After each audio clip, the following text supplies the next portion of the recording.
Économie depuis 3 ans, le taux d'absentéisme dans les entreprises chutait, mais le revoilà reparti à la hausse. Il est en moyenne de plus de 16 jours par an et par salarié. C'est le secteur des services qui est le plus touché. Tout cela a bien sûr un coût.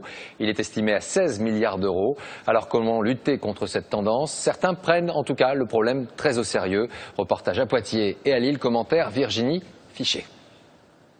Cette société lilloise travaille avec les entreprises. Objectif, réduire les arrêts maladie. T'as pu voir avec le médecin s'il était disponible?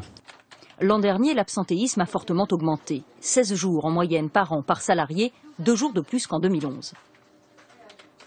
On a de plus en plus d'absences qui sont en lien avec des personnes qui sont plutôt attachées à l'entreprise, qui sont consciencieuses, mais qui sont dans une situation ou une posture de mal-être.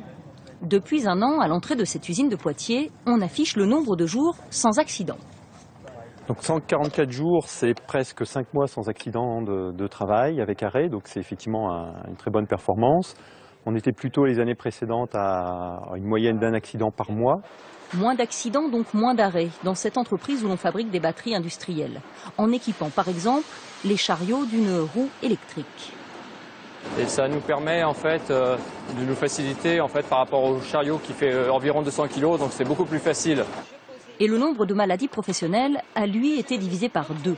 Cette ouvrière nous montre les gestes qu'elle effectuait auparavant plusieurs centaines de fois par jour.